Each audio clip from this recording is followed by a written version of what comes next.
Hi, I'm Vanessa Simone, And I'm Mimi Hayes. and we are The girls next pour.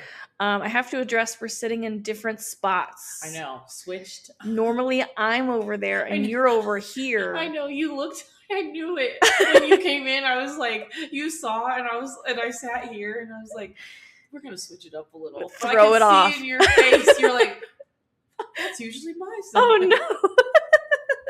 Whatever are we going to do, Vanessa? Yeah, whatever are we going to do? Well, I sat on this side because there's more light this way. There's and good it's lighting. Darker. Yes. So no. Look at how good you look. We look good today. So like, yeah, we're looking great. good. We're feeling good. What did we just do? What did we just come from doing? We just completed the Artist Way. That's right. 12 weeks. 12 weeks. I will admit it took us a little bit longer than 12 weeks. It took us like 16 or 20. Maybe even. Yeah, I feel like we started in January. It's now May. How many months is that? I don't know. Yeah, our group is, The point is we finished it. We finished. And I feel like we kind of had some breakthroughs on the book club call today about like where we started versus where we ended up. Briefly take us through for you, where were you when we started the Artist Way back in January? Yeah, I think I was very burnt out. I feel like in terms of art, just dull and had no spark, no passion in me. And honestly thought that I lost a lot of my creativity or thought that I wasn't even deserving of my creativity. And so that's where I started out. And then throughout this process, it's quite crazy because the Artist Way, it seems like every chapter every week almost aligned with what I was going through. And didn't that happen to you as well? Yes, it did. And so it's funny because when you go through it, you're thinking about something or you're struggling with something, and somehow the Artist Way addresses that issue almost what feels like in real time. And so then you're able to process and connect and sort of do a little reset into what your artistry is or finding out that artistry. So that has been very, very helpful and fascinating. And now I feel so happy. I feel like I'm glowing You and really refreshed. And so it's been quite a journey, and we'll go way more into more detail. But Mimi, how have you started versus now? Yeah, I also feel like I kind of was pretty disconnected from my purpose, my goals. I was kind of floundering about. I wasn't writing every day. I wasn't journaling every day. And this is the second time I've done this book. Same. And I did it in 2019. So it's been a long time, since I've done the book. And so for me, starting out was kind of fun to see even where I was back in 2019. And like I wrote in the book all the tasks and all the questions I hand wrote inside of the book because it gives you enough like space on the page. And seeing how I marked it up last time versus how I marked it up this time was also a huge difference because I'm just in a totally different place of life. I live in a different city. I have different friends. Like the whole thing is very different. And so seeing too that there are things I wanted back then that I have now and that I like prayed for. And this is I'm not religious at all. And we talked about how this book is about spirituality and connecting to a higher purpose. And so like I also felt during the book as we were reading through the weeks, we would each kind of crash out at a different week. We would. Because it's like, oh, it's talking about failure this week. And then I get like this big fat rejection from a literary agent and I would crash out about that. And then something else would happen. And like, perfectionism and all these different like topics we talk about.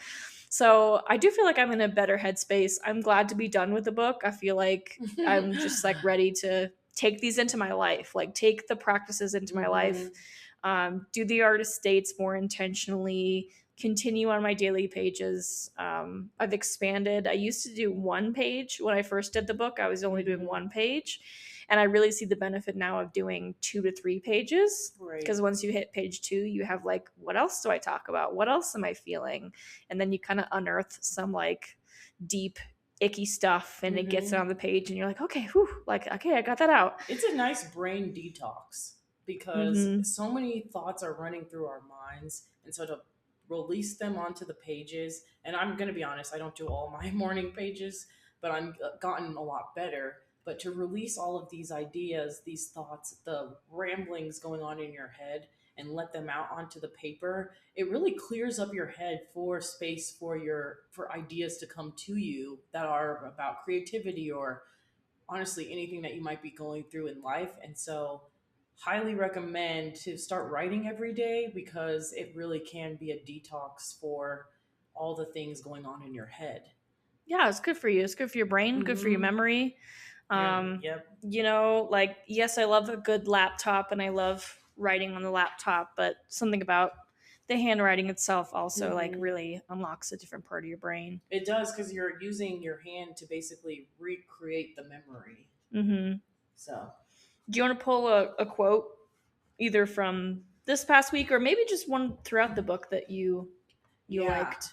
you know, I'm gonna just pull what we talked about since that's fresh. But in her very last chapter, chapter 12, she talks about how follow your bliss and doors will open where there were no doors before. And this entire 20-week journey Let's be has honest. been exactly that because I believe I've been tapping into the things that I love.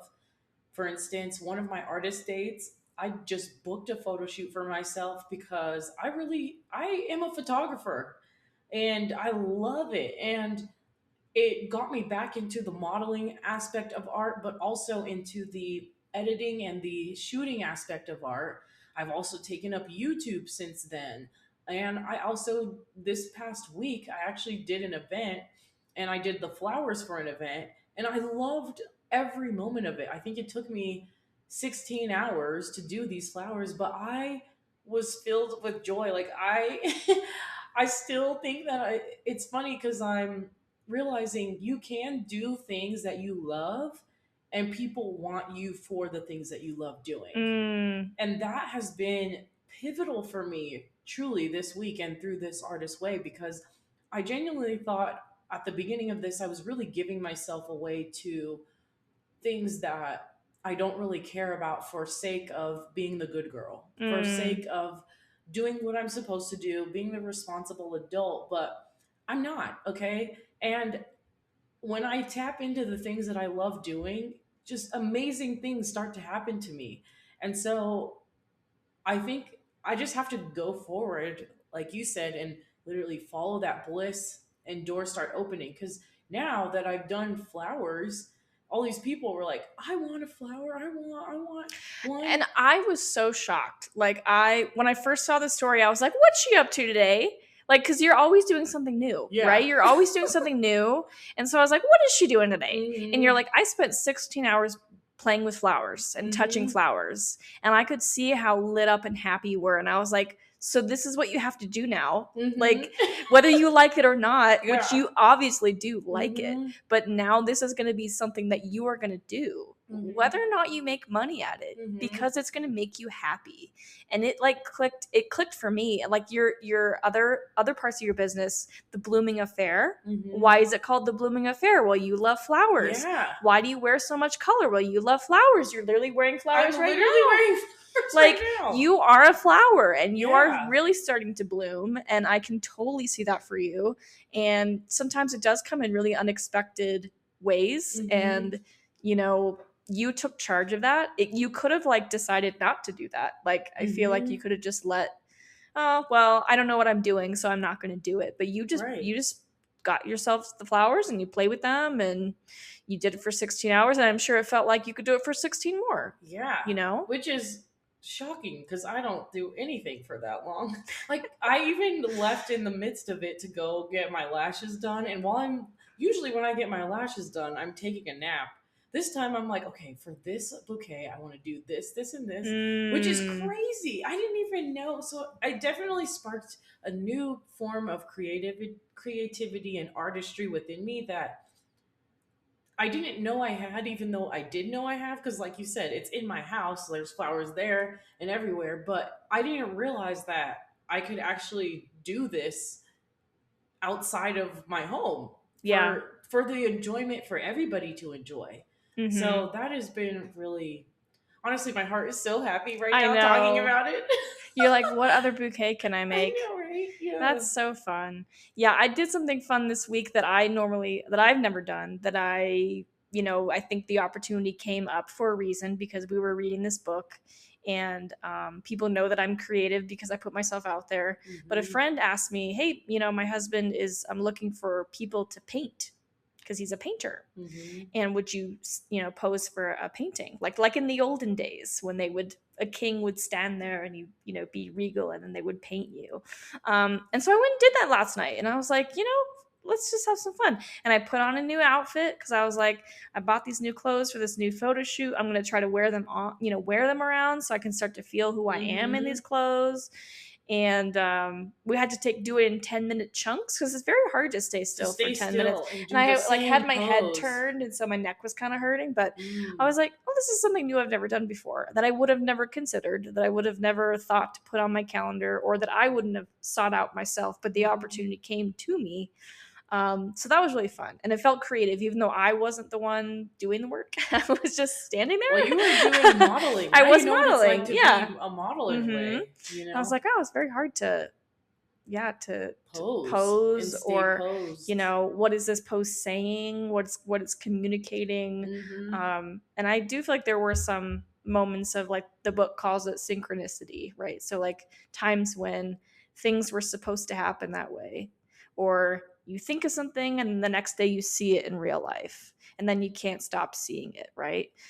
So I did feel like that was happening a little bit to me as well.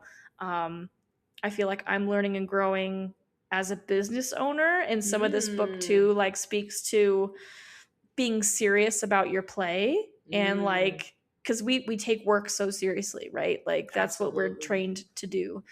But to be very serious and business-like about your playtime. And that's gotten me through a couple of things too that I've been resisting for a while, like my documentary, and just watching my footage. Lord, how it's been hard to watch my footage throughout the course of this program. I've just been resisting. I had been resisting that so much. So I Why feel were like you resisting it? Because I'm scared. What are you scared of? Should we intervene here? It's a very vulnerable thing. It's not like it's just any film. It's like a film about my life. And even some of the footage I took myself in a hospital room, 12 years ago, it actually was emotionally really hard to see myself like that. It's really hard to see yourself crying and in a really bad place. And I feel for that little girl. She's so tiny. She's so young. She's got a little nose ring. She doesn't know who she is. And she's just so scared. And so some of it was very emotional blockage of just like having a hard time watching the footage. And then there's just all the self-doubt of like, what am I doing? I'm not a filmmaker. Like, so-and-so is a real filmmaker. I'm just messing around. Like, I don't know what I'm doing. So there's a lot of doubt that goes into this project. But I've overcome some of that. And we're not all the way there, but we're getting there. Something that I remember, this quote from the book is like, we don't compare our student films to George Lucas's student films. I think we actually said this in the last podcast episode about The Artist's Way, but it still sticks with me because, I compare my early stuff to people's greatest achievements and greatest accomplishments and award-winning films when you go watch their very first films and they're trash. They're so bad. So, building confidence in that, taking up space as an artist, playing, having fun, remembering what it's like to have fun. Because we forget. And it's just hammered out of us as adults, is like, no playtime for you. No playtime. None of that. Yeah. I'm very proud of you for how far you've come. Thank you. And I hope we can unmask some of those doubts too.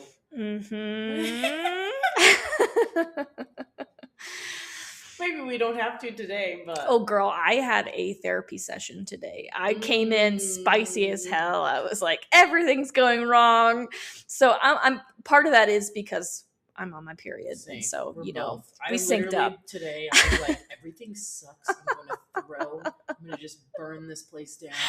It's crazy because every month I forget and I don't Every month I understand forget why. too. And I don't know why I'm so upset. And I'm like, everything's going wrong. And And I'm I like gained 50 irritated. pounds overnight. What's happening to Yeah, my and I'm body? irritated at the slightest thing, and I'm like, this whole thing is shit. I hate it. I So it hate is it. definitely validating once you get it. You're like, okay. Yeah, Okay, I you're see like, what's oh, I going get. on. Yeah, literally. So I had an Airbnb guest, sweetest man alive. Mimi met him. Yeah. He's a screenwriter, does all this cool stuff. Raphael, if you're listening, shout out to you. Hey. But I literally cried when he left. Mm-hmm. I was like, he's so sweet, and I was like, why am I crying? Because I'm usually the no emotion type of gal. But you've been softening these past, I feel like, I think year. I think it's I because feel I'm like you've been talking out my feelings. you've been Yeah. softening up a little bit. I have. Yeah, you guys are seeing the real softy within. It's hard. It's hard to be soft because again, we're just taught to not do that, to just process your feelings, not do that, to just not have feelings at all. So when you start processing them out loud and then to the public, like I love when you do that. Any video you post of you crying, I'm like, yes, this is my favorite. I know, video. and I'm like, because there's this stigma around posting crying videos for attention, but it's like, no, I genuinely was just in my feels, and I think it's okay for people to be in their feels. Yeah. And for them to share that, because I think, well, you're right.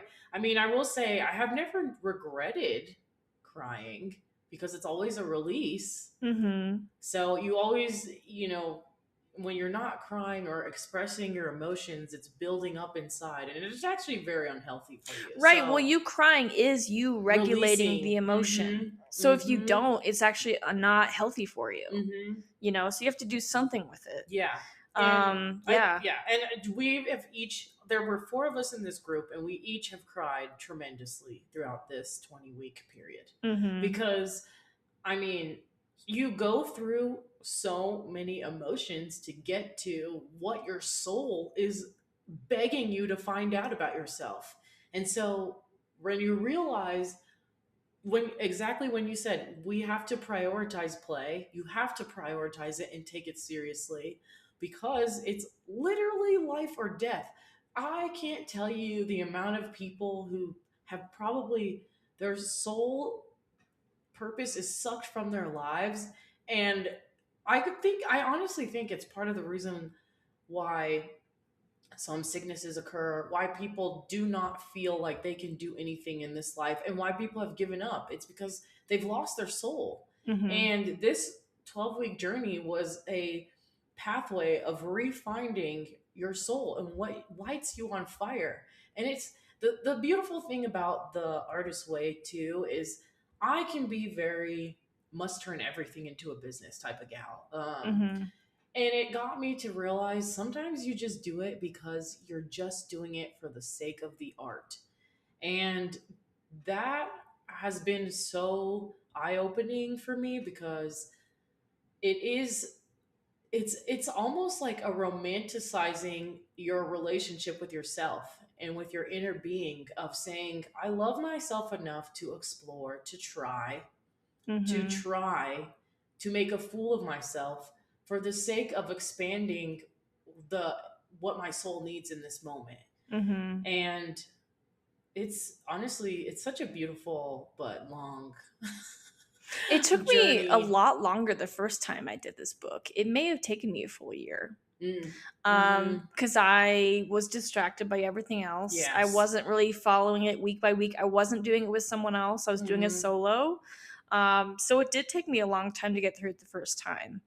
And I feel like you do see a lot more results when you have like a sacred circle. And she talks about building these kind of groups of people who can do it together, because we don't want to create in isolation. We don't want to be, and I think especially in Western culture, you're taught to be an individual and to work and to do everything on your own and to pull up your big kid pants and do everything on your own. But we really need to create and be together and cry together and be in these circles together. And what one person says, you feel like, oh my God, I feel that way too. And I feel totally seen. Like, we were on the book club today, and one of our girls was going through it, and I just thought, I've been there. We've You been know, like there. I remember being back there selling my soul to the classroom as a teacher and driving every day to work, and I would go to work and I would come home. And I'd go to work and I'd come home. And that was my life. And your job sucks your energy out of you so that you can't be creative. You can't. And the thing is, it's designed to be that way. The system doesn't want us creative. So honestly, by doing something like the artist way or getting together with your friends, by simply doing art, you are being rebellious to Mm, this regime, this society that wants you to be rigid, wants you to be in your box, wants you to do the status quo. So when you're expanding and you're doing something different, you are a rebel to society, and it's the best feeling ever hmm. because you're finding you're finding out who it is that you are and neglecting what this box of gray is so freeing. Yeah.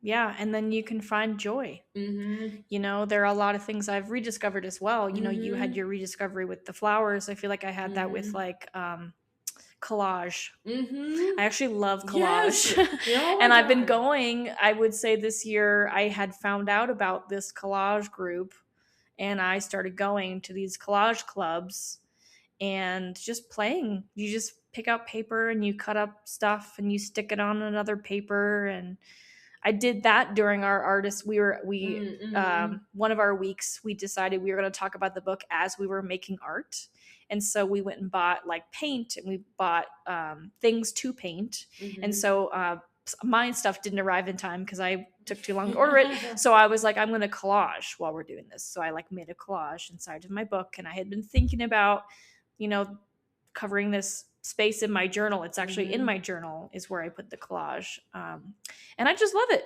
And like there is a part of me that, like you said, wants to get like businessy or competitive about it. Like I Mm-hmm. follow other collagers. I'm like, oh, they like have the special scissors, or they like have Right. they're really good, or they have all the cool old magazines and stuff. But it's like I can go to a thrift store and get old magazines. I can Yeah. like find special scissors, like, Mm-hmm. and even if I don't have those special tools, I can still make it. And it's still super fun. Every one I do, I put up on a wall. Like I love it. I love it Mm-hmm. so much. Um, and it reveals to me about where I am in the moment. Because sometimes they come out darker because I'm in like a darker place, and sometimes they're Mm-hmm. light and they're fun and like, you know, it's just my mood. You know, it Mm-hmm. goes up and down, and so the art reflects that. So it's kind of fun. It's really fun.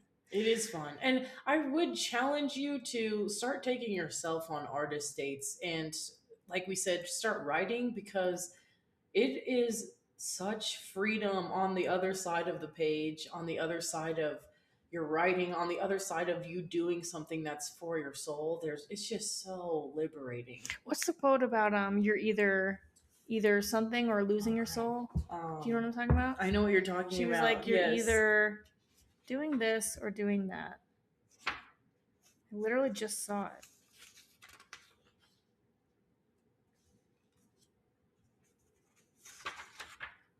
Oh, here it is. Ha ha ha. Yes, you Found found it. it. You're either losing your mind or gaining your soul. Mm, Life is meant to be an artist date. That's why we were created. mm, And I've been thinking about this in the context of like my body issues. And my friend had said to me, the body's natural state is healing. If you get a cut on your mm, hand, it's going to heal without you having to do anything. It wants to heal. Your body wants to heal. mm. So unless there's something in there, like a splinter, that it's going to keep, but even then, the splinter will work its way out. The body will work the splinter out of your body of its own Mhm. accord. And so, like, that's what we are born to be artists. We're meant to be creative. It's just everything else that gets in the way. Right. We're meant to go on these artist dates. We're meant to live like every day is an artist date. And so the only reason why that's not happening is because of all this other crap that gets in the way. Mhm. So I thought that was a really interesting quote, losing your mind or gaining your soul. Mm. And sometimes, you're in that state of life where you are losing your mind. Yeah. And then you talk to your friends and they're like, hey, quit your job. Or, hey, Yeah. like, Hey. get back on track, because we care about you and we care about Mhm. your art. And Mhm. that's all that we really should be caring about is the art and Mhm. the process. And I've always had a problem with falling in love with the process because I care too much about the product and what it's going to look like at the end, instead of like, do I like just doing it for doing sake? So that was a big lesson in this book as well, as being in the journey and loving the journey and taking it day by day, instead of thinking 10 years in the future, am I going to be making money as a filmmaker? I don't know. Do you feel like you are enjoying the journey more? It's hard to say. I feel like I'm getting there. And I have found when I'm feeling a big emotion, I do want to write. And so like if I'm going through it, you're going to see a Substack about it. Like I started writing a Substack. I haven't finished it, but I started writing a Substack about my like body shaming issues. And so if I'm feeling something, I need to write about it. And I'm going to hit publish, pretty much automatically, because I need it to be seen, because I want to be seen. Because guess what? Other people are feeling that way, and it feels validating, and you don't feel so alone, So I'm getting there. I think I'm getting there slowly, but it just depends on the thing. I would say I'm more uncomfortable with filmmaking right now than I am like writing. I've been writing for a long time, and I'm okay to be imperfect, and I'm okay to hit publish without looking too many times at it, just not guessing. I enjoy the process of podcasting very much, and we don't do any editing. No, not a look at that. Otherwise, it's not going to get published. No way. And so I'm learning, because I used to podcast in a very different way, and it would take a lot of work and a lot of energy and a lot of spending money to get it to where I wanted it to be. But now I'm just like, let's just put it out there for funsies. And this has been the biggest part of that. I mean, we started this. Was it November? Has it been November? I honestly think we started in November, right. And then we started putting them out late December, early January. So that was even before we started the Artist Way. But this is the ultimate Artist Way project because we just go for it. And then we're like shocked when people are like fans or comment on. We're like, oh, look, we have a fan. Yeah. And that's the coolest thing, because we didn't go into this thinking let's make a ton of fans and make a ton of money at it. Otherwise, that would have just made it bad, I think. Like the beauty in it is how simple it is and how we just do it. We just love to talk about art and being a creative. And I think we just want everyone to tap into their creative self, because it is so liberating, and it doesn't matter the outcome. It just matters that you do it. And so I think that's why we do it. And because we get to talk to each other. We get to be, we're friends. We're friends. I know we we're get to hang far out from each other, but we're not periods, so, don't touch me. I know, I'm like... Side eye, don't touch me. I'm bloated. I'm exhausted. I am exhausted right now. But the fact that we're still here, you have to do it on the bad days. You have to do it on the days when you don't feel like it. That's the biggest misconception I feel with art and with the Artist Way, is like, I have to be inspired. I have to just be inspired. And once I'm inspired, then I'll do it. No way. You're never going to do it then. You're not. You have to do it when you're bloated, and you have to do it when you're grumpy and sick and ill. Just like cursing up a storm before this. Oh, yeah. And you're like, coming fresh off of therapy. Record. Hello. Yeah. But that's part of the art, that's part of it. And that's the process. And we are human beings.